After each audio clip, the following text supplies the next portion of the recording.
الله الرحمن الرحيم الحمد لله رب العالمين والصلاة والسلام على سيد الأنبياء والمرسلين وعلى آله وصحبه أجمعين أما بعد بالسند المتصل قال المصنف رضی اللہ عنہ باب قتل ابی جہل.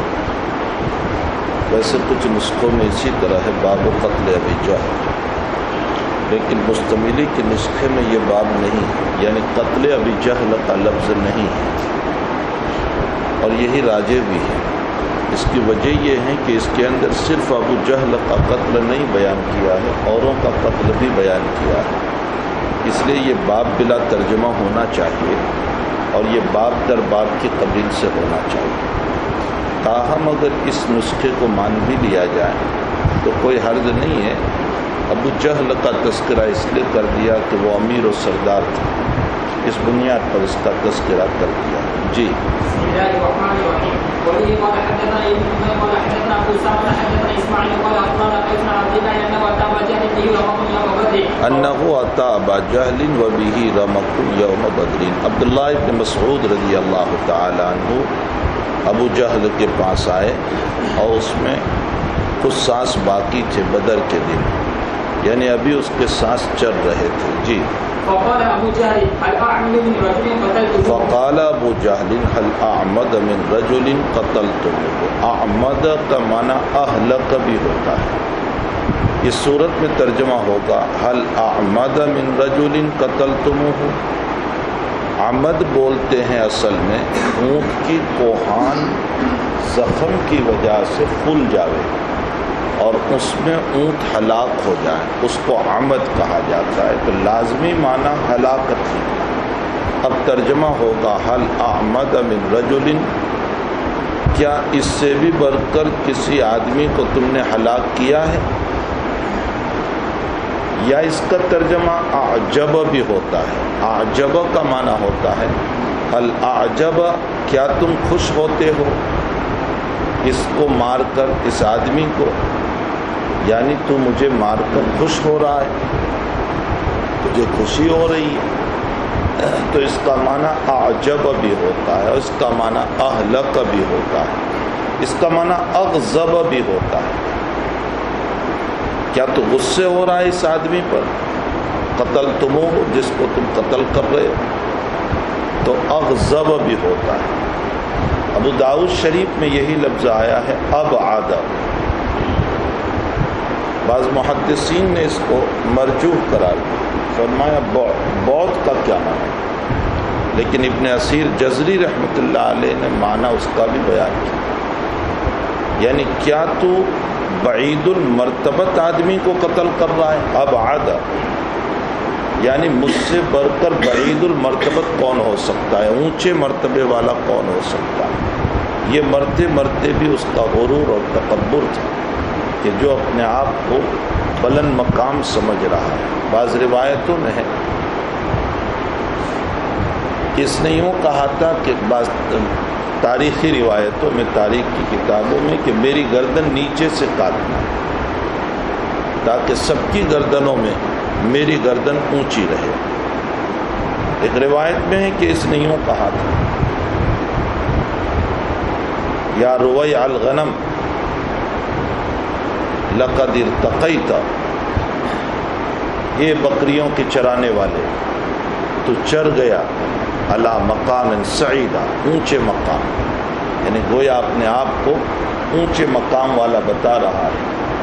جب اس کی گردن کو کاٹ کر حضور کے سامنے رکھا گیا تو آپ نے فرمایا فرعون ہذہ الامہ، میری امت کا یہ فرعون. گویا آخری لمحے تک یہ تکبر میں ڈوبا رہا. یہی وجہ ہے کہ بعض علماء نے تفسیر میں ایک نکتہ لکھا ہے کہ جب فرعون بنی اسرائیل کا قرآن نے تذکرہ کیا تو بہت تشددانہ کلام نہیں فرمایا. فرمایا انہ طغی، ان حرف مشبہ بالفعل ہے، ضمیر اس کا اسم ہے، طغی فعل با فاعل مل کر اس کی خبر ہو گئی. وہ سرکش تھا. لیکن جب ابو جہل کا تذکرہ قرآن نے کیا فرمایا ان الانسان لیطغی، یہاں الانسان بمعنی ابو جہل ہے.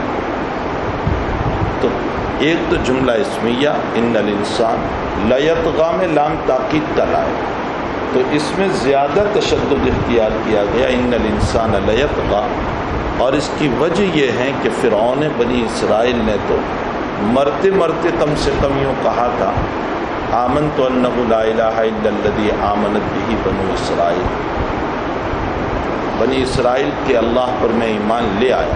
یہی وجہ ہے کہ بعض اکابر نے فرعون کو ایمان پر مرنے والوں میں شمار کیا ہے۔ بحث کسی جگہ آئے گی تو میں بتاؤں گا کہ وہ ایمان پر مرا، اور اس کے اس کلمے کا اعتبار کیا ہے کہ وہ ایمان پر مرا ہے، اس لیے کہ آخری وقت میں اس نے کہا تھا آمنت انہ لا الہ الا الذی آمنت بہ بنو اسرائیل، آمنت برب ہارون و موسیٰ، میں موسیٰ اور ہارون کے رب پر ایمان لے آیا۔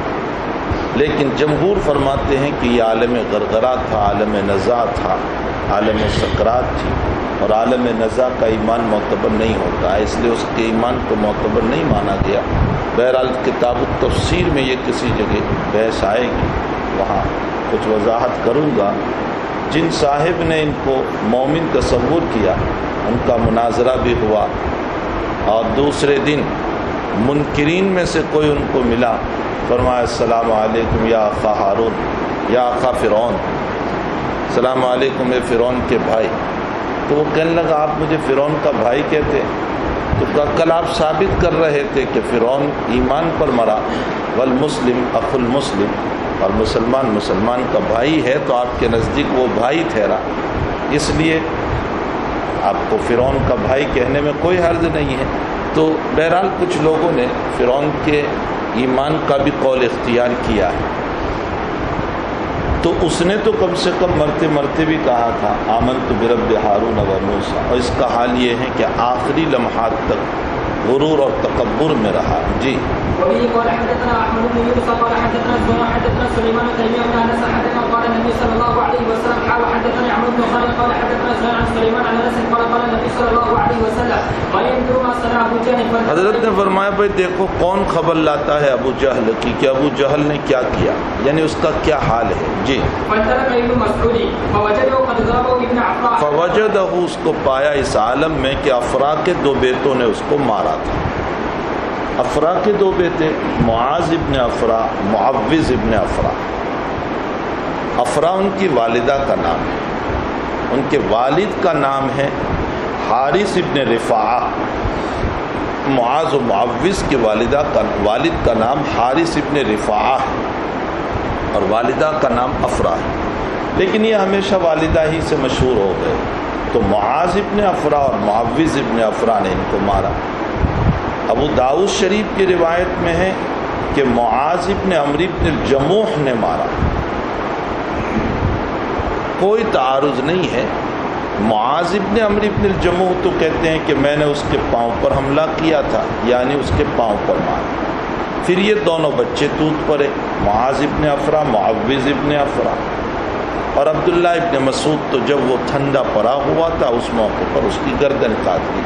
تو ان اقوال میں کوئی تعارض نہیں ہے۔ جی حتی برد، قاضی یاد رحمۃ اللہ علیہ کو اس میں تردد ہے کہ برد کا معنی ٹھنڈا ہو جانا، اور ٹھنڈا جو ہو جاتا ہے وہ تو مر جاتا ہے۔ یہ تو باتیں کر رہا تھا، ابھی اس نے کہا هل عمد من رجل قتلتموه،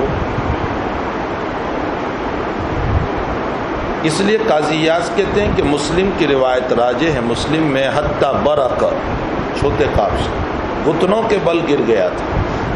برقہ کا معنی گھٹنوں کے بل گر جانا، لیکن ہمارے حضرت گنگوئی رحمۃ اللہ علیہ فرماتے ہیں کہ بردہ میں بھی کوئی حرج نہیں۔ قریب بموت جو آدمی ہوتا ہے اس پر اسی طرح بولا جاتا ہے کہ وہ ٹھنڈا ہو گیا۔ جی انت ابو جہل، اس نسخے میں تو یہی ہے کہ انت ابو جہل، لیکن حقیقت یہ ہے کہ حضرت انس رضی اللہ تعالی عنہ نے جو عبداللہ ابن مسعود سے نقل کیا ہے وہ یہ ہے کہ عبداللہ ابن مسعود نے جا کر کہا تھا انت ابا جہل، اور بدر کے اخیر میں یہ روایت آ بھی رہی ہے، اور وہی روایت راجح ہے، اس لیے کہ متعدد طریق سے ثابت ہے کہ انت ابا جہل کہا تھا، ابو جہل نہیں کہا تھا۔ قاعدے کے اعتبار سے تو انت ابو جہل صحیح، انت مبتدا ابو جہل خبر، لیکن انت ابا جہل کہا تھا عبداللہ ابن مسعود نے، جو خلاف قاعدہ ہے، اس لیے کہ انت مبتدا تو ابو ہونا چاہیے، ابا نہیں ہونا چاہیے، یہ تو حالت نصب کا اعراب ہوا۔ اس کے 3 جواب دیے ہیں۔ عبداللہ ابن مسعود نے یقیناً ابا جہل کہا تھا، ابو جہل نہیں۔ ایک جواب تو یہ ہے کہ جان بوجھ کر کہا تھا، اس لیے کہ عربوں کو خلاف قانون بولنے پر غصہ بہت آتا تھا، تو ابو جہل کو غصہ دلانا مقصود تھا، اس لیے انت ابا جہل کہا۔ دوسرا جواب یہ ہے کہ اصل میں ایک اصول یہ بھی ہے کہ بعض لوگوں کے نزدیک اسماء 6 مکبرہ تینوں حالتوں میں ایک ہی اعراب پر رہتا ہے، بہت الف کے ساتھ رہتا ہے، چاہے وہ مرفوع ہو، منصوب ہو یا مجرور ہو۔ بہت ممکن ہے کہ عبداللہ ابن مسعود رضی اللہ تعالیٰ عنہ کی یہی رائے ہو، اس لیے آپ نے بجائے ابو کے ابا پڑھا۔ تیسرا قول یہ ہے کہ اصل میں یہ منادہ ہے اور منادہ منصوب ہوتا ہے، مطلب یہ ہے انت یا ابا جہل، ابو جہل تو ہے، اور یا کے بعد یقیناً منادہ جو ہے وہ منصوب ہوگا مفعول کے معنی میں۔ جی،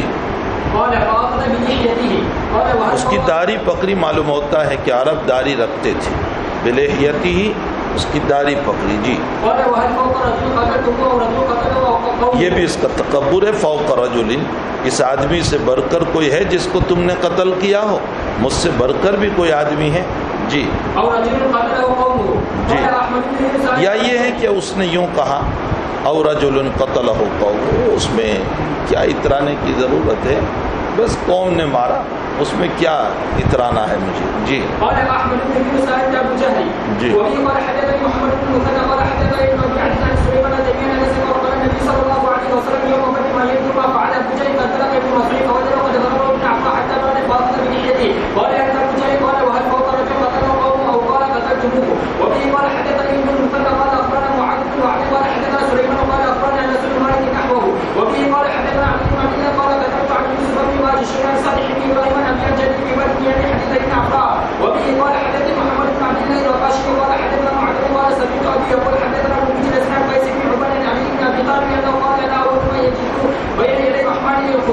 انا اول من یدسو بین یدی الرحمن للخصومۃ یوم القیامہ، میں سب سے پہلے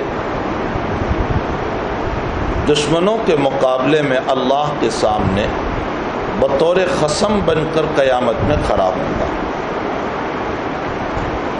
حضرت کا اشارہ بدر سے متعلق ہے، آپ خصم بن کر اللہ کو قیامت میں کیا کہیں گے؟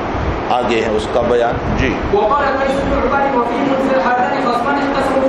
اور انہی کے باب میں یہ آیت نازل ہوئی، ہادان خصمان اختصموا فی ربہم، 2 جماعتیں تھی جو اپنے رب کے باب میں لڑ رہی تھی، ایک منکر تھی ایک مقر تھی۔ مشرکین مکہ منکر تھے، مسلمان مقر تھے۔ جی، ہم الذین تبارزوا یوم بدر، یہ وہ لوگ ہیں جنہوں نے مبارزت کیا بدر کے دن، یعنی حمزہ، علی اور عبیدہ یا ابو عبیدہ اور شیبہ، عتبہ اور ولید۔ مشرکین کی مبارزت کا معنی ہوتا ہے میدان میں اکیلے آدمی کا آ کر اپنے مقابل کو مقابلے کے لیے بلانا۔ حضرت حسن بصری رحمۃ اللہ علیہ تو اس کو منع فرماتے ہیں کہ مبارزت نہیں کرنا چاہیے، اس لیے کہ یہ تکبر کی دلیل ہے کہ میدان میں نکل کر کہیں کہ آؤ میں تمہارے مقابلے پر ہوں، کون ہے جو میرا مقابلہ کرے۔ لیکن جمہور علماء کرام نے اس روایت کی بنیاد پر مبارزت کی اجازت دی۔ امام احمد ابن حنبل رحمۃ اللہ علیہ کا مسلک یہ ہے کہ اگر امام اجازت دیں تب تو مبارزت کریں، اور اگر امام اجازت نہ دیں تو پھر مبارزت نہیں کرنا چاہیے۔ بدر میں مشرکین مکہ کی طرف سے 3 آدمی نکلے تھے، شیبہ، عتبہ، یہ دونوں بھائی ہیں، اور ولید، یہ بیٹا ہے عتبہ کا، یعنی 2 بھائی، شیبہ ابن ربیعہ، عتبہ ابن ربیعہ اور ولید ابن عتبہ، یہ تینوں نکلے اور انہوں نے مبارزت طلب کی۔ کہ ہمارے مقابلے کا اگر کوئی آدمی ہو تو نکلو۔ سنن کی روایت میں ہے کہ پہلے 3 انصار نکلے ان کے مقابلے میں، انصار نوجوان۔ انہوں نے کہا من انتم، کون ہو؟ کہا ہم یہیں مدینے کے۔ کہا تمہاری ضرورت نہیں، وہ جو مکے سے ہمارے بھائی آئے ہیں ان کو بھیجو۔ تو نبی اکرم صلی اللہ علیہ وسلم نے فرمایا قم حمزہ، قم علی، قم عبیدہ۔ یہ شک راوی ہے کہ عبیدہ یا ابا عبیدہ، لیکن راجح یہ ہے کہ یہ عبیدہ ہے، عبیدہ ابن حارث، جو حضور کے قریبی رشتہ دار تھے۔ عجیب بات ہے کہ حضرت نے مبارزت میں جن 3 آدمیوں کو بھیجا وہ ایک چچا ہے، ایک چچا زاد بھائی ہے، اور عبیدہ آپ کے قریبی رشتہ دار ہے۔ وجہ اس کی یہ ہے کہ اللہ کو یہی منظور تھا، اس لیے کہ مبارزت جنگ شروع ہونے سے پہلے ہوتی ہے، تو اللہ کو یہی منظور تھا کہ پہلی جنگ میں نبی کا گھرانہ استعمال ہو، اپنے گھر سے اس کی ابتدا ہو۔ معلوم ہوتا ہے کہ دعوت میں اصل مسئلہ یہ ہے کہ اپنے گھر سے ابتدا کرنی چاہیے، اور اس میں یہی رمز ہے جو چھپا ہوا ہے۔ گئے، اب کس نے کس کا مقابلہ کیا؟ اس میں تو اتفاق ہے کہ ولید کے مقابلے میں علی تھے، لیکن عتبہ اور شیبہ کے مقابلے میں کون تھے؟ عبیدہ یا حمزہ؟ بعضوں نے کہا حمزہ شیبہ کے مقابلے میں اور عبیدہ عتبہ کے مقابلے میں، اور بعضوں نے کہا حمزہ عتبہ کے مقابلے میں اور عبیدہ شیبہ کے مقابلے میں۔ بہرحال ان تینوں نے جو ایمان والے تھے ان تینوں کو ختم کر دیا تھوڑی ہی دیر میں، عتبہ کو بھی، شیبہ کو بھی، ولید کو بھی۔ اس کی طرف حضرت علی فرماتے ہیں کہ میں قیامت میں بطور قسم کے کھڑا ہوں گا اور میں کہوں گا کہ باری تعالیٰ انہوں نے ہی ہم کو للکارا تھا، بلایا تھا، ان کے جواب میں ہم نکلے تھے اور پھر ہم نے ان کو قتل کیا تھا۔ اس کی طرف آیت میں اشارہ ہوا، ہادان خصمان اختصموا فی ربہم۔ اس آیت کا تعلق بدر سے۔ ابن قیم رحمۃ اللہ علیہ نے زاد المعاد میں بہت ہی عجیب نقطہ یہاں لکھا ہے، فرمایا کہ ان تینوں کے نام پر غور کرو جو مشرکین کی طرف سے آئے تھے، تینوں کے نام میں ضعف ہے۔ عتبہ عتب سے ماخوذ ہے، عتب کا معنی پست، پست جو بتاتا ہے وہ ضعیف ہوتا ہے، کمزور ہوتا ہے۔ شیبہ شیب سے ماخوذ ہے، شیب کا معنی بڑھاپا، اور برہے انسان میں کیا طاقت ہو سکتی ہے؟ وہ برہا نہیں تھا، لیکن نام اس کا ایسا تھا کہ جس میں ضعف معلوم ہو رہا تھا۔ تو شیب میں ضعف ہے، عتب میں ضعف ہے، اور ولید بولتے ہیں بچے کو، وہ بچہ نہیں تھا لیکن نام اس کا ایسا ہے ولید، اور بچہ یقیناً کمزور ہوتا ہے۔ تو عتبہ میں ضعف، شیبہ میں ضعف اور ولید میں بھی ضعف اور کمزوری پائی جاتی ہے۔ مقابلے میں جو ہیں علی علو سے ماخوذ ہے، علو کا معنی بلندی ہے۔ حمزہ شیر ببر، طاقتور انسان کو کہتے ہیں، خود حمزہ کے نام میں قوت و طاقت پائی جاتی ہے۔ عبیدہ عبدیت سے ماخوذ ہے، اور عبدیت سے بڑھ کر طاقتور لفظ کوئی نہیں ہو سکتا، اس لیے کہ جب عبدیت آتی ہے تو وہ سب سے زیادہ قوی ہوتا ہے۔ نبی علیہ السلام کو عبدیت ہی سے معنون کیا گیا۔ معلوم ہوتا ہے ان مسلمانوں کے نام میں قوت کا معنی پایا جاتا تھا، اور ان لوگوں کے نام میں ضعف کا معنی پایا جاتا تھا۔ تو قوت والے ناموں کو اللہ نے فوقیت عطا فرمائی اور ضعف والے ناموں کو اللہ نے ختم فرمایا۔ ابن قیم فرماتے ہیں اس سے یہ ثابت ہوا کہ نام کا بھی اثر پڑتا ہے۔ اس تقریر سے زاد المعاد میں آپ نے یہ ثابت کیا ہے کہ نام کا بھی اثر پڑتا ہے۔ جی وبه قال حدثنا مرسل وبه قال حدثنا قدس وقال حدثنا سفيان بن ابي حسن بن ابي حسن عن قيس بن عبان بن ابي ذر قال نزل هاتان خصمان اختصموا في ربهم في سته من قريش علي وحمزه وعبيده بن الحارث وشيبه بن ربيعه وعقبه بن ربيعه والوليد بن عتبه. وبه قال حدثنا اسحاق بن ابراهيم الصواب وحدثنا يوسف بن يعقوب قال يوسف بن بني سويعه وهو مولى بني سدوسي قال حدثنا سليمان بن ابي ابي مجلس عن قيس بن عبان قال قال علي رضي الله عنه فيما نزل هذه الايه هاتان خصمان اختصموا في ربهم. وبه قال حدثني يحيى بن جعفر قال اخبرنا وكيل سفيان بن ابي هاشم بن ابي رجال قيس بن عبان سمعت وبدل يسكن نسخ هؤلاء الايات في هؤلاء الرمل السته يوم بدر ونحوه.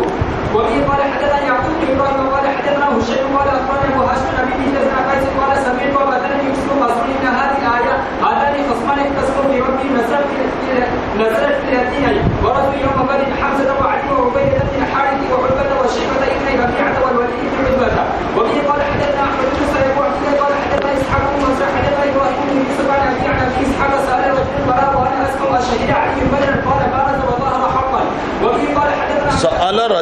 البراء، براء ابن عازب رضی اللہ تعالیٰ عنہ سے کسی نے سوال کیا، بہت ممکن ہے کہ یہ کوئی خارجی ہوگا، خوارج جو پیدا ہوئے تھے، یا معتزلی ہوگا جو حضرت علی کا دشمن ہوگا۔ اس نے حضرت براء ابن عازب سے سوال کیا کہ کیا بدر میں حضرت علی شریک رہے تھے؟ اشہد علی بدرا؟ قال بارز وظاہر حقا، مبارزت کی اور حق کے ساتھ غالب رہے، ظاہر بمعنی غلب۔ جی وبه قال حدثنا عبد العزيز بن عبد الله قال حدثني يوسف بن ماجشون عن صالح بن ابراهيم بن عبد الرحمن بن عوف عن جدي عبد الرحمن قال كاتبت أمية بن خلف فلما كان يوم بدر فكثر قتله۔ کاتبت عبد الرحمن بن عوف رضی اللہ تعالیٰ عنہ کا معاملہ مکاتبت و معاہدہ تھا، امیہ ابن خلف سے پہلے ہی صفحے پر آپ پڑھ چکے کہ جیسے سعد بن معاذ سے تھا، اسی طرح عبد الرحمن ابن عوف سے بھی ان کا آپس کا معاملہ تھا۔ اگرچہ عبد الرحمن تو وہیں کے تھے، مکے کے، لیکن ان کی آپس میں دوستی تھی۔ کاتبت امیہ ابن خلف فلما کان یوم بدر فذکر قتلہ وقتل ابنہ، جب بدر کا دن آیا اس کا قتل، اس کے بیٹے کا قتل کا مسئلہ ہوا، تو اس میں یہ ہوا کہ حضرت عبد الرحمن ابن عوف تو ہجرت کر کے مدینے آ گئے تھے، اب یہ چونکہ دوستی تھی تو عبد الرحمن ابن عوف نے بچانا چاہا امیہ کو۔ کیسے؟ کہا کہ میں اس کو لے کر حضور کے پاس بھاگوں اور پناہ لے لوں، پھر بعد میں یہ ایمان لے آوے نہ لے آوے یہ بات کا مسئلہ، لیکن اس کو بچا لو۔ اس کو لے کر بھاگے تو مسلمانوں نے ان کا تعاقب کیا، تو اس کا بیٹا بھی ساتھ تھا، تو اس کے بیٹے کو پیچھے چھوڑ دیا تاکہ لوگ بیٹے کے پیچھے پڑ جائیں اور اس کو میں لے کر نکل جاؤں، جب اس میں مشغول ہوں گے تو میں نکل جاؤں۔ لیکن وہاں تو آنن فانن بیٹے کو قتل کر کے اس کا تعاقب پھر کیا، تو عبد الرحمن ابن عوف نے اس کو سلا دیا نیچے زمین پر امیہ کو، اور حضرت خود اوپر سو گئے بچانے کے لیے، لیکن لوگوں نے نیچے سے نیزہ مار کر اس کو ختم کر دیا۔ اس موقع پر حضرت بلال نے جو جملہ کہا تھا، لا نجوت ان نجا امیہ، اگر آج امیہ بچ گیا تو میں نہیں بچوں گا۔ اصل میں مکہ کا خوف حضرت بلال کو یاد آ گیا، جو آپ کو مارا گیا تھا، امیہ نے جو آپ کو مارا تھا اور آگ پر سلایا، پتھر پر سلایا، ریت پر سلایا اور بدن کو ننگا کر کے جو کوڑے مارتا تھا، تو ایک دم سے حضرت بلال کو وہ پچھلے دن یاد آ گئے۔ فرمایا میں نہیں بچوں گا اگر یہ بچ گیا، اس لیے کہ اگر یہ بچ گیا تو آئندہ پھر مجھ سے بدلہ لے گا۔ اور ایسا ہوتا ہے، انسان جب ڈرا ہوا ہوتا ہے نا تو پھر اس کو پھر پچھلی زندگی وہ یاد آ جاتی ہے۔ جی وبه قال حدثنا عبد الله بن عثمان قال اخبرني عن شعبة عن ابي اسحاق عن الاسود عن النبي صلى الله عليه وسلم انه قضى والنبي فزل بها وفزل من معه غير ان شيخنا قد قبل من تراب سجود تلاوت میں اس پر مفصل بحث آئے گی کہ نبی علیہ الصلوۃ والسلام نے مکی زندگی میں سورہ نجم کی تلاوت کی تھی، تو وہاں مشرکین بھی تھے، مسلمین بھی تھے، حضرت نے اس میں سجدہ تلاوت کی جو آیت ہے تو سجدہ فرمایا، تو مسلمانوں نے بھی سجدہ کیا، مشرکین نے بھی سجدہ کیا۔ اب مشرکین نے کیوں سجدہ کیا، اس کی بہت لمبی چوڑی داستان ہے، مسائل ہے، یہاں صرف یہ بتانا ہے کہ اس مجمع میں ایک بدھا تھا، شیخ تھا، اس نے سجدہ نہیں کیا اور اس نے یوں مٹی اٹھائی اور پیشانی کو لگائی، حالانکہ اور مشرکین نے سجدہ کیا، اس نے نہیں کیا اور کہنے لگا ہاں قدا یکفینی، مجھے اتنا کافی ہے۔ یہ کون تھا؟ یہ امیہ تھا، یہ جو امیہ تھا اسی نے ایسا کیا تھا۔ جی عبداللہ ابن مسعود فرماتے ہیں کہ میں نے دیکھا کہ وہ حالت کفر میں مارا گیا۔ اس کا مطلب یہ ہے کہ اگر وہ وہاں سجدہ کرتا تو اس سجدے کی برکت سے شاید ایمان نصیب ہو جاتا، لیکن اس نے وہاں تکبر کیا تو امیہ کو ایمان نصیب نہ ہوا۔ جی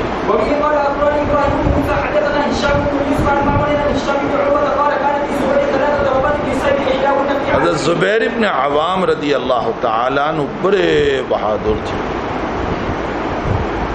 حضور کے جو ہیں نسبتی بھائی ہوتے ہیں، ساڑو بھائی ہوتے ہیں، اس لیے کہ حضرت اسما رضی اللہ تعالیٰ عنہ سے ان کا نکاح ہوا تھا، زبیر ابن عوام رضی اللہ تعالیٰ عنہ کا. اور پھر مزید یہ ہے کہ حضرت کے پھوپھی کے بیٹے بھی ہیں، صفیہ رضی اللہ تعالیٰ عنہ کے بیٹے ہیں، بڑے بہادر تھے.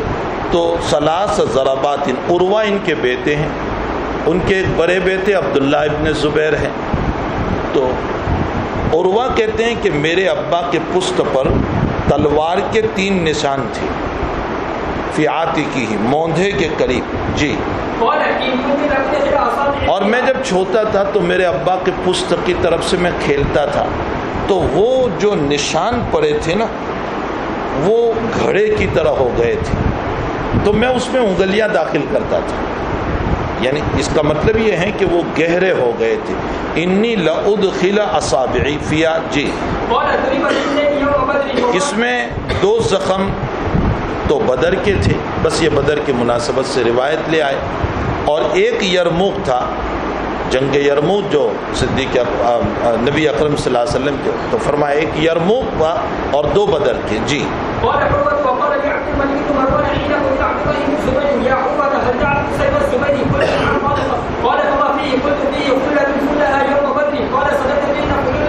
جنگ یرموک تو حضرت عمر کے دور میں ہوئی تھی، رومن کے ساتھ، ہرقل کے ساتھ. تو ایک یرموک کا ہے اور 2 جو ہے بدر کے، اس طرح پر 3 ہیں. جی. قال علی عبد الملک ابن مروان قال عروہ. جی. عبداللہ ابن زبیر رضی اللہ تعالیٰ عنہ کو جب عبد الملک ابن مروان نے پھانسی دے دی، شہید کر دیا، تو عبداللہ ابن زبیر کا سامان عبد الملک ابن مروان نے لے لیا تھا. اس میں یہ تلوار بھی تھی، عبداللہ ابن زبیر کے والد کی تلوار تھی، وہ حضرت زبیر رضی اللہ تعالیٰ عنہ کی، جس سے بدر وغیرہ میں حضرت زبیر رضی اللہ تعالیٰ عنہ لڑے تھے، وہ تلوار بھی تھی. تو اب وہ بیٹے کے پاس آئی، بیٹے کے پاس سے وہ عبد الملک ابن مروان کے پاس گئی.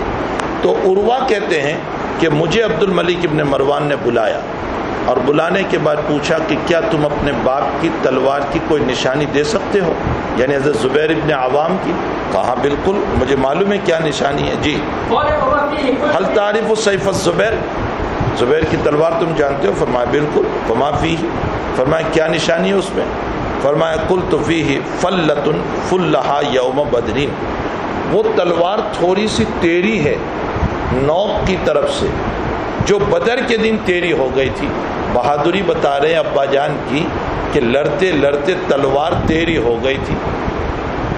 تلوار کا تیری ہو جانا یہ تلوار کی مضبوطی کی دلیل ہے، اور تلوار کا ٹوٹ جانا یہ مضبوطی کی دلیل نہیں ہے.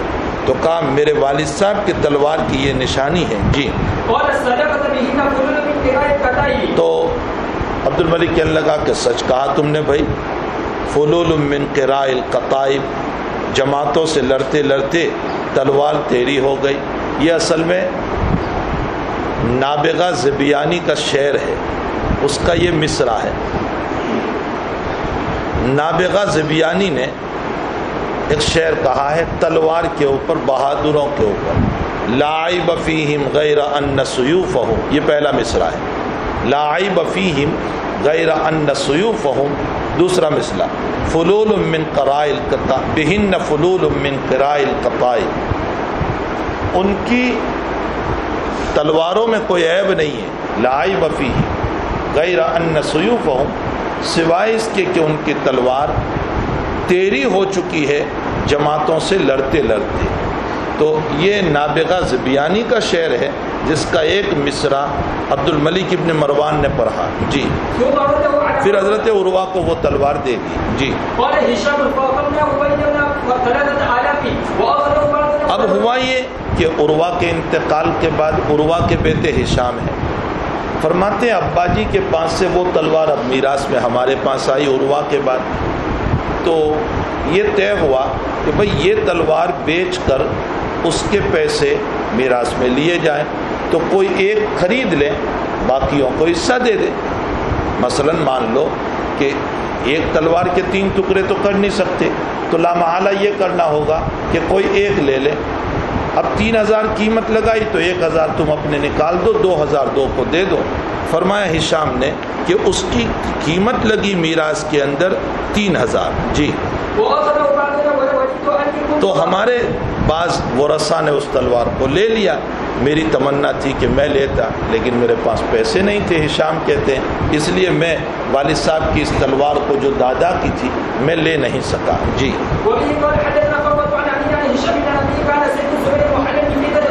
زبیر رضی اللہ تعالیٰ عنہ کی تلوار کے دستے پر محلہ دستہ چاندی لگی ہوئی تھی۔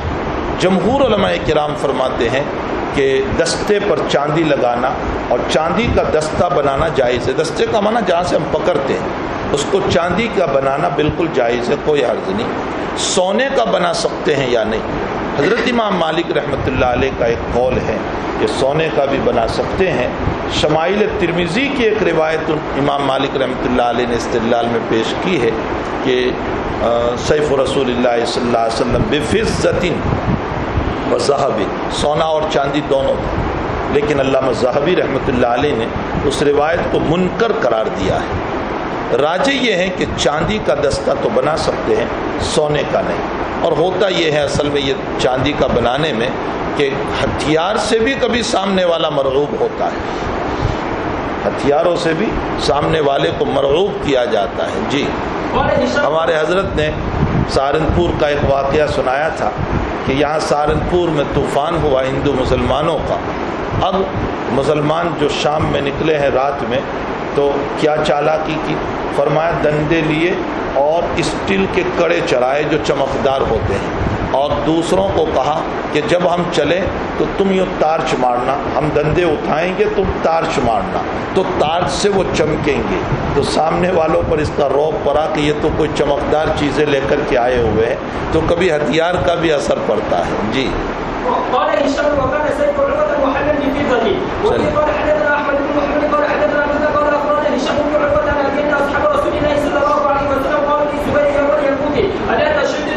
زبیر رضی اللہ تعالیٰ عنہ کو یرموک میں لوگوں نے کہا الا تشدو، ارے سختی سے آپ نہیں لڑتے دشمنوں سے تاکہ ہم بھی آپ کے ساتھ چلیں۔ جی، اگر میں سختی کر کے چلوں گا تم جھوٹے پڑ جاؤ گے، آؤ گے نہیں میرے ساتھ پھر۔ جی، فرمایا نہیں ہم چلیں گے آپ کے ساتھ، یہاں تک کہ زبیر صفوں کو چیرتے ہوئے چلے گئے اندر۔ جی، اور پیچھے کوئی بھی نہیں تھا، وہ سب رہ گئے پیچھے۔ جی، پھر واپس آئے اور اپنے گھوڑے کی لگام پکڑے ہوئے، فضربوہ ضربتین، تو ان کو 2 ضربیں لگی تھی والد صاحب کو پشت کے اوپر، ضربہما، اس ایک ضرب کے ساتھ جو بدر میں تھی۔ اب اس روایت میں اوپر کی روایت میں تعارض ہو گیا۔ اوپر یہ ہے کہ بدر میں 2 ضربیں تھی، یرموک کی یہاں ہے کہ یرموک میں 2 لگی تھی اور جو ہے بدر میں 1، تو ان دونوں روایتوں میں تعارض ہوا۔ حقیقت یہ ہے کہ اس میں کوئی تعارض نہیں ہے، کل 5 ضربیں تھیں، لیکن اس کی شکل یہ ہوئی ہوگی کہ مثلا ایک بدر، پھر یرموک، پھر بدر، پھر یرموک، پھر بدر، بدر پھر یرموک پھر بدر، 4 ضربیں تھی، ایک بدر پھر یرموک پھر بدر پھر یرموک۔ اب جب راوی کو یہ بیان کرنا ہوتا تھا کہ یرموک کی بہادری، تو وہ یرموک کے 2 زخم کو بیان کر کے بدر کا ایک بیان کرتا تھا جو بیچ میں آتا تھا، اور راوی کو بدر کی بہادری بیان کرنا ہوتا تھا تو وہ بدر کے 2 ضربوں کو بیان کر کے ان دونوں کے بیچ میں جو یرموک کا ایک آتا تھا اس کو بیان کرتا تھا۔ تو یرموک میں بھی بہادری ہے، بدر میں بھی بہادری ہے، لیکن راوی جب جس بہادری کو بیان کرتا تھا اس میں یہ اکثر اور عقل کا مسئلہ ہوا۔ جی، چونکہ اس روایت میں یرموک کی بہادری بتائی گئی ہے اور اوپر کی روایت میں بدر کی بہادری بتائی گئی ہے۔ جی،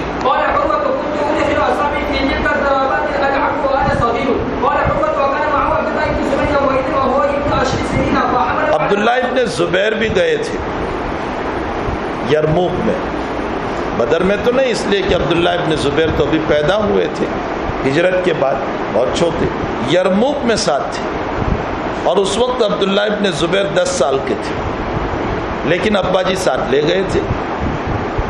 تو ان کو گھوڑے پر بٹھائے رکھا حضرت زبیر رضی اللہ تعالیٰ عنہ نے، اور ایک آدمی کو وہاں کھڑا رکھا کہ دیکھو یہ عبداللہ کود نہ پڑے اوپر سے. حضرت عبداللہ ابن زبیر پہلے ہی سے بہت بہادر تھے، تو کئی خطرہ تھا کہ یہ تلوار لے کر چھوٹا سا بچہ ہے، کود کر میدان میں نہ آ جائے. اس لیے ایک آدمی کے حوالے کر دیا تھا کہ ان پر نظر رکھنا، یہ کہیں اتر کے میدان میں نہ آ جائے. جی.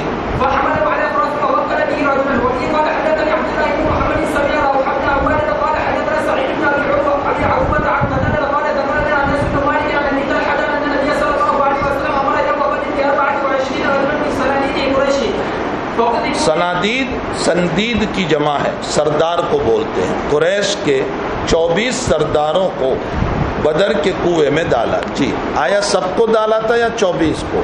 دونوں ہی قول ہے. جی. اتوائے بدر، طویون اس کنویں کو کہتے ہیں جس کے اوپر مندیر بنی ہوئی ہے، گول دائرہ بنا ہوا. جی. خبیثم مخبص، وہ گندے تھے. جی. اور حضرت کا معمول یہ تھا کہ جب کسی قوم پر غالب آتے، غلبہ پاتے، تو حضرت وہاں جنگ کے ختم پر 3 دن رکتے تھے. یہ رکنے کی وجہ کیا تھی؟ بعض لوگوں نے کہا کہ بطور چیلنج رکتے تھے کہ اب بھی ہم یہاں ہیں، لیکن شان رسالت سے یہ جواب مناسب نہیں. حضرت کیا چیلنج کریں گے؟ وہ تو عبدیت اور تواضع کا آدمی تھا، انتہائی درجہ عبدیت اور تواضع تھی حضرت میں، وہ کیا چیلنج کریں. دوسرا یہ ہے کہ ایک لمبی مدت تک یہاں کفر ہوا ہے، تو حضرت 3 دن قیام کر کے وہاں کچھ عبادت کرتے تھے تاکہ زمین پر اللہ کی یاد ہو. نمبر 3، تیسری ایک وجہ یہ بھی تھی کہ جب یہ ملک فتح ہوا، یہ شہر فتح ہوا، یہ گاؤں فتح ہوا، تو ہم یہاں رک جائیں اور ذرا نظم و نسق کو درست کر لیں. تو وہاں کے نظم و نسق کو درست کرنے کے لیے حضرت 3 دن کا قیام فرماتے تھے. جی. جب تیسرا دن ہوا اور حضرت نے اب روانگی کا بدر سے ارادہ فرمایا، تو فشد علیہ رحلھا، آپ کا قضاوہ باندھ دیا گیا اونٹنی پر. جی. حضرت چلے اور صحابہ بھی آپ کے پیچھے پیچھے چلے. جی. حضرت جب پیدل نکلے تو ہم یہ سمجھے کہ شاید حضرت قضائے حاجت کے لیے جا رہے ہیں، ضرورت کے لیے. جی. یہاں تک کہ حضرت تشریف لے گئے اس کنویں کی مندیر پر جس میں ان لوگوں کو ڈالا گیا تھا. جی. حضرت نے ان کے اور ان کے باپ کے نام کو لے کر ان کو پکارنا شروع کیا، یا عمرو ابن ہشام، یا عتبہ ابن ربیعہ، یا شیبہ ابن ربیعہ، یا ولید ابن عتبہ، ان کے نام لے کر ان کو پکارنا شروع کیا. جی. ایسرکم، کیا تم کو اب یہ بات خوش کرتی ہے کہ تم اللہ اس کے رسول کی اطاعت کر لیتے؟ یعنی اب تم یہ کہتے ہوں گے کہ اطاعت کر لیتے تو اچھا ہوتا. جی. ہم نے تو ہمارے رب کے وعدے کو سچا پا لیا، ہمیں کہا تھا نصرت کا، ہماری نصرت ہو گئی. جی. تم نے بھی تمہارے رب کے وعدے کو پا لیا کہ اگر کفر پر مرو گے تو کیا حال ہوگا، نبی کی بغاوت پر کیا حال ہوگا. جی. حضرت عمر رضی اللہ تعالیٰ عنہ کہنے لگے کہ یا رسول اللہ، آپ ایسے اجسام سے باتیں کرتے ہیں جس میں روح نہیں، لا ارواح لہا، اس میں تو روح ہے نہیں، آپ ان سے باتیں کر رہے ہیں. جی. حضور نے فرمایا عمر، اللہ کی قسم، ما انتم باسمع لما، میں جو کچھ ان سے کہہ رہا ہوں تم ان سے زیادہ نہیں سنتے ہو. معلوم ہوتا ہے وہ سنتے ہیں، اس سے یہ ثابت ہوا کہ میت سنتی ہے. حضرت عائشہ رضی اللہ تعالیٰ عنہ انکار کرتی تھی کہ میت نہیں سنتی. آگے حضرت عائشہ کا قول آ رہا ہے. حضرت عائشہ رضی اللہ تعالیٰ عنہ کہتی تھی کہ قرآن کریم نے منع کیا، انک لا تسمع الموتى وما انت بمسمع من فی القبور، تم نہیں سنا سکتے ہو، تو یہ کیسے ہو سکتا ہے کہ، تو پھر اس کا کیا جواب؟ حضرت عائشہ نے فرمایا کہ حضور نے انہم لیعلمون کہا تھا، یسمعونی کہا، اسمعونی کہا. وہ جانتے ہیں، لیکن حقیقت یہ ہے کہ علم بھی مستلزم بالسماع ہے۔ بہرحال ان آیات کی بنیاد پر حضرت عائشہ رضی اللہ تعالیٰ عنہ منع فرماتی تھی۔ حضرت عمر، عبداللہ ابن عمر اور بہت سارے اکابر سماع موتا کے قائل ہیں کہ میت سنتی ہے۔ سب سے بڑی دلیل کتاب الجنائز میں آپ روایت پر ہوگے کہ جب تم میت کو دفن کر کے چلتے ہو، ان المیت یسمع خرق نعالہم، تو میت تمہارے جوتوں کی آواز کو سنتی ہے۔ یہ دلیل ہے اس بات کے اوپر کہ میت سنتی ہے۔ اس پر تعویل یہ کی گئی ہے منکرین سماع موتا کی طرف سے کہ وہ ابتدائی وقت ہے، یعنی تدفین کے فوراً بعد کا وقت ہے، اور یہ مطلق بات ہے۔ حقیقت یہ ہے کہ میت سنتی ہے۔ آیت اور حدیث میں تطبیق یہ ہے، حدیث بتا رہی ہے کہ میت سنتی ہے، آیت میں نفی ہے۔ حضرت نانوتوی رحمۃ اللہ علیہ نے اس کا جواب یہ دیا کہ آیت پر غور کرنے سے پتہ چلتا ہے اللہ نے اسماع کی نفی کی ہے، سماع کی نفی نہیں فرمائی۔ لا تسمعوا باب افعال سے، وما انت بمسمع باب افعال سے۔ باب افعال کا معنی ہوتا ہے اے سنانے والو تم جب چاہے نہیں سنا سکتے، یہ آیت کا ترجمہ ہوگا۔ انک لا تو اے لوگو تم جب چاہو نہیں سنا سکتے، اور حدیث شریف کا مطلب یہ ہے اللہ جب چاہے سنا دیتا ہے، تو دونوں میں کوئی تعارض نہیں ہوا۔ ہم قبر کے اوپر جا کر جو بات کرتے ہیں ضروری نہیں ہے کہ میں جو چاہوں میت کو سنا ہی دوں، البتہ اللہ جب چاہتا ہے میری بات کو میت تک پہنچا دیتا ہے اور ان کی روح کو سنا دیتا ہے۔ تو اب حدیث اور قرآن میں کوئی تعارض نہ رہا، اور تعارض ہوتا بھی کیسے، اس لیے کہ حدیث تو شرح ہے قرآن کریم کی، پھر تعارض ہو ہی نہیں سکتا۔ یہاں ایک عجیب بات ہے کہ حضرت نانوتوی جو تشریح کر رہے ہیں، جو جواب دے رہے ہیں، جو تطبیق بیان کر رہے ہیں، یہ تطبیق اس سے پہلے شیخ الاسلام ابن تیمیہ نے کی ہے، لیکن شیخ الاسلام ابن تیمیہ کی فتاوی ابن تیمیہ چھپی نہیں تھی حضرت نانوتوی کے زمانے میں، اور حضرت نے دیکھی بھی نہیں۔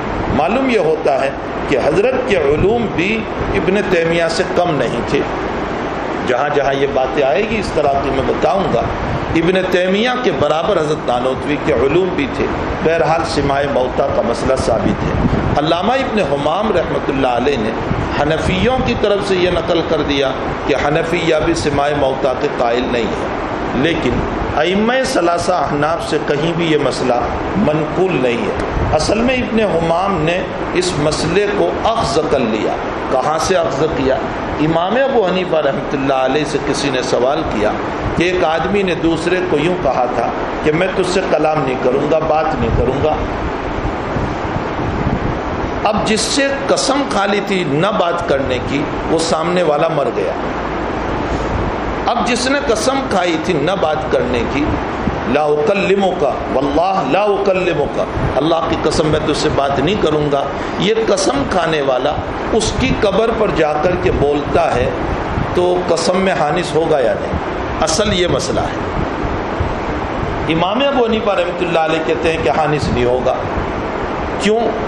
اس لیے کہ عرف میں میت کے ساتھ بات کرنے والے کو کلام کرنے والا نہیں کہا جاتا، اس لیے حانث نہیں ہوگا تو کفارہ بھی نہیں دینا پڑے گا۔ ابن حمام نے اس مسئلے سے یہ اخذ کر لیا کہ امام ابو حنیفہ سماع موتا کے قائل نہیں، لیکن یہ غلط بات ہے۔ قسم کا مسئلہ عرف پر ہے، اور عرف میں میت سے بات کرنے والے کو کلام کرنے والا نہیں کہا جاتا، اور یہ مسئلہ اور ہے سماع موتا کا۔ سماع موتا کو اس مسئلے پر قیاس نہیں کیا جا سکتا۔ جی، یہ قتادہ نے تعویل کی، اس لیے کہ قتادہ بھی حضرت عائشہ کے ساتھ ہے۔ جو حضرت عائشہ کا قول ہے عدم سماع موتا کا، وہ قتادہ کا بھی ہے۔ اس لیے قتادہ کہتے ہیں کہ ٹھیک ہے، ہم نے آپ کی روایت کو مان لیا کہ حضور پاک صلی اللہ علیہ وسلم نے فرمایا عمر تم سے زیادہ سنتے ہیں، لیکن اصل میں جس وقت حضرت کلام کرنے گئے تھے اس وقت ان لوگوں کو اللہ نے زندہ کیا تھا، تو جب زندہ کیا تھا تب تو سننے ہی والے تھے۔ باقی ہماری جو گفتگو ہے وہ عدم زندہ کے سلسلے میں ہے۔ جی، توبیقاً و تصغیراً، یہ پھر آگے روایت بیان کر رہے ہیں۔ راوی کہتے ہیں کہ حضرت نے یہ جو باتیں کہی کہ حل وجدتم ما وعد ربکم قد وجدنا ما وعدنا ربنا حقا ایسرکم انکم اطعتم اللہ ورسولہ. یہ حضرت نے توبیخ ڈانٹتے ہوئے تصغیراً ان کی تصغیر اور ذلتی کے لیے ونقمتاً اس کا معنی بھی وحسرتاً اور ان کو حسرت اور ندامت دلانے کے لیے کہ کاش ہم دنیا میں محمد کی اتباع کر لیتے تو اچھا ہوتا. جب میں بدر میں گیا تو میں اس روایت میں کھو گیا اور میں اس منظر کو سوچنے لگا. جس وقت میں بدر میں گیا تو وہاں میں اس منظر کو سوچنے لگا کہ کس انداز سے یہاں ہوا ہوگا. وہ کنواں ہے بہت دور اندر میں نظر آتا ہے, وہاں تک تو اب جانے نہیں دیتے, لیکن بہرحال بدر کا میدان میں نے دیکھا. پھر میں اس مسجد میں گیا, میں نے کسی سے معلوم کیا کہ یہاں وہ مسجد کہاں ہے جہاں نبی اکرم صلی اللہ علیہ وسلم نے قیام فرمایا تھا, جہاں آپ کا خیمہ تھا, اور وہاں آپ مسجد بنا دی گئی. حضرت کے زمانے میں مسجد نہیں تھی, بعد میں مسجد بنی. تو لوگوں نے مجھے بتایا بہت بڑی مسجد وہاں بنائی گئی ہے. تو پھر ہم نے وہاں جا کر چند رکعت نماز پڑھی کہ اللہ کے حبیب آپ کو یہیں فتح نصیب ہوئی تھی, ہم بھی چاہتے ہیں کہ اللہ تعالیٰ ایمان میں شیطان کے مقابلے میں ہمیں فتح نصیب فرما دے. یہ ہم نے دعا کی تھی وہاں. جی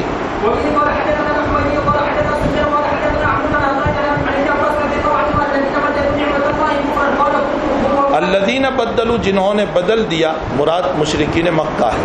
نعمت اللہ سے مطلب نبی اکرم صلی اللہ علیہ وسلم ہے جو اللہ کی نعمت ہے. جی